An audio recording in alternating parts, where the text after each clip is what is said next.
வணக்கம் உறவுகளே, நான் மதுரையிலேருந்து கிருத்திக் சாயம்மா பேசுகிறேன். இப்போ என்ன பண்ண போகிறோம் அப்படின்னா, தம்பி உங்களுக்கு லஞ்ச் பாக்ஸுக்கு தான் சாதம் ரெடி பண்ண போகிறோம். கேரட் சாதம். கேரட்டில் அதில் எல்லாமே கேரட்டு, கோஸு, பட்டாணி எல்லாம் டிஃபன் பாக்ஸ் கலவா மட்டும் செய்யணும் அப்படின்னு சொல்லிட்டு இப்போ ரெடி பண்ணுறோம். கடாயை வச்சு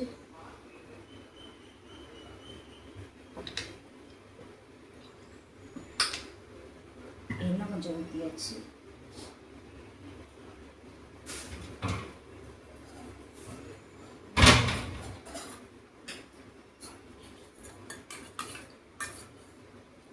நெய் ஒரு 2 ஸ்பூன், தேங்காய் 1 ஸ்பூன், நெய் ஒரு 2 ஸ்பூன்,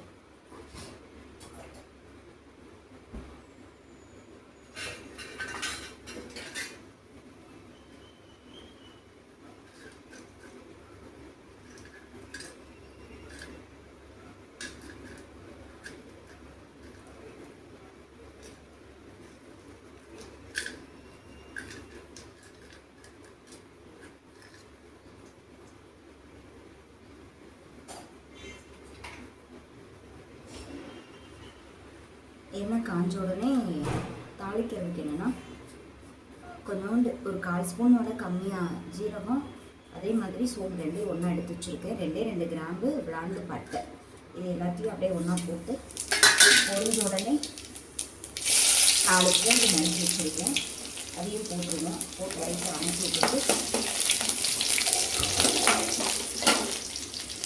அதுக்கூட ஒரு பெரிய வெங்காயம் நறுக்கி வச்சுருக்கேன், அதையும் போட்டுருவோம். பெரிய வெங்காயம் ஒரு 3 பச்சை மிளகாய்,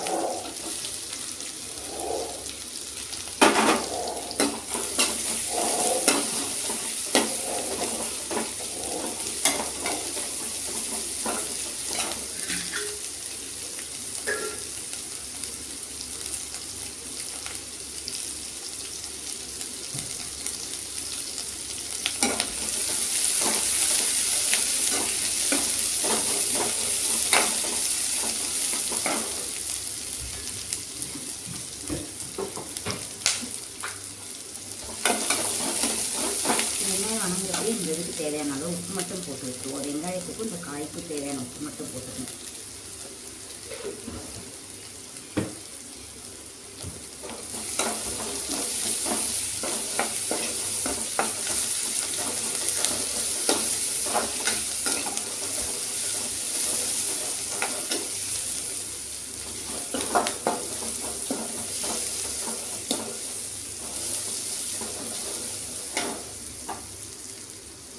வெங்காயம் நல்லா வணங்கிடுச்சு.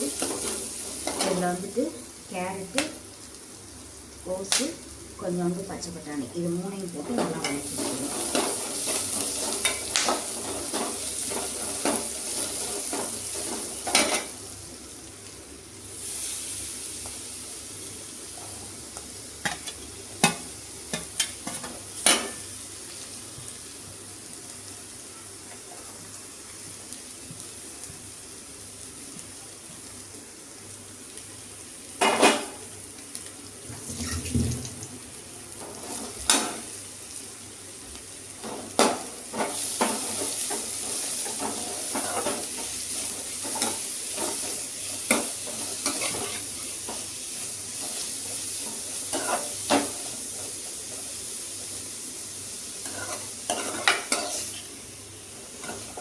காரத்துக்கு பச்சை மிளகாலாம் போட்டிருக்கேன். மிளகாவத்தல் போடணுன்னாலும் போட்டுக்கலாம், நல்லாயிருக்கும்.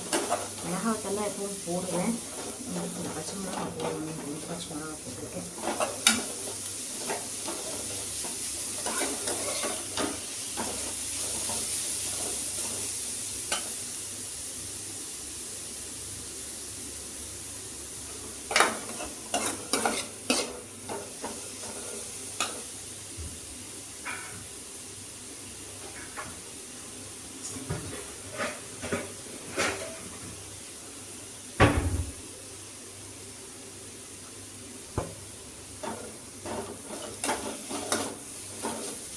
இதில் வச்சு கொஞ்சம் நேரம் தட்டை போட்டு மூடி இந்த காய் நல்லா வணங்கட்டும்.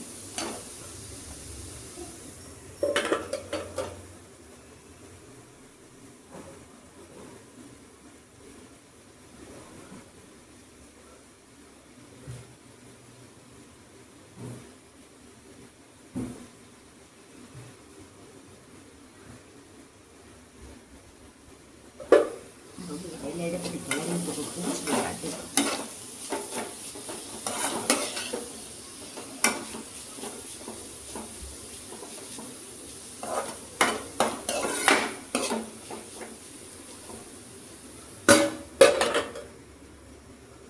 நல்லா வணங்கட்டும். வணங்கினதுக்கப்புறமா அது எப்படி இருக்குன்னு பார்ப்போம். இப்போ வணங்கிச்சுன்னு எடுத்து பார்ப்போம். எடுத்து பார்த்துட்டு வணங்கிடுச்சுன்னா சாதத்தை போட்டு கிளறி வைக்கலாம்.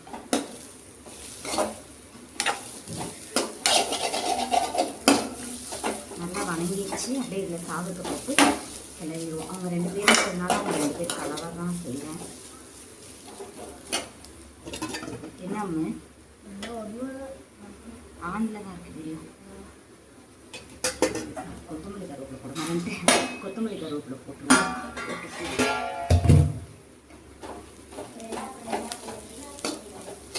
இந்த உன்ட்ட வந்து வேசிட்டு அப்படியே கொத்தமல்லி கருவேப்பிலை மறந்துட்டேன். கொத்தமல்லி கருவேப்பிலையும் போட்டு அப்படியே நல்லா கிளறி விட்டுருவோம்.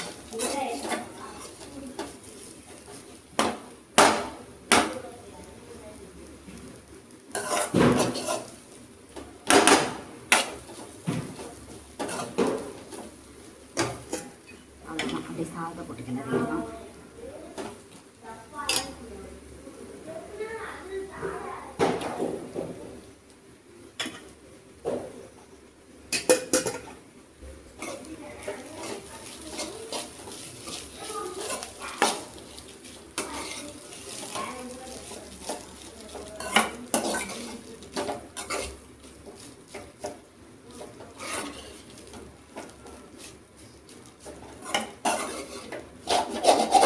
ஒரு ஈஸியான ரெசிபி. காய் கொடுத்தா சரியாக சாப்பிடவும் மாட்டேங்குது. அதனால் இப்படி கிளறி வச்சு விட்டுறது. இப்படி வச்சு விட்டுறோன்னா சாப்பிட்டு வந்துடுவானுங்க. அப்படியே லைட்டாக நெய் மட்டும் விட்டு 2 ஸ்பூன் நெய் மட்டும் விட்டு அப்படியே கிளறி எடுத்து இறக்கிடுவோம். அதெல்லாம் முடிஞ்சு. என்ன பண்ண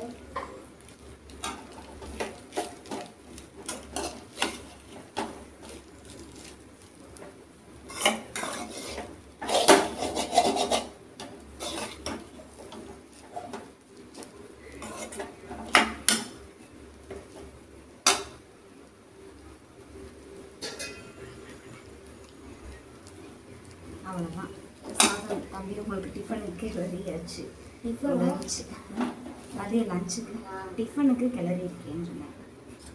டிஃபனுக்கு காலைல தோசை ஊற்றி தரேன் சாப்பிட்டுருக்கேன். அவ்வளோதான்.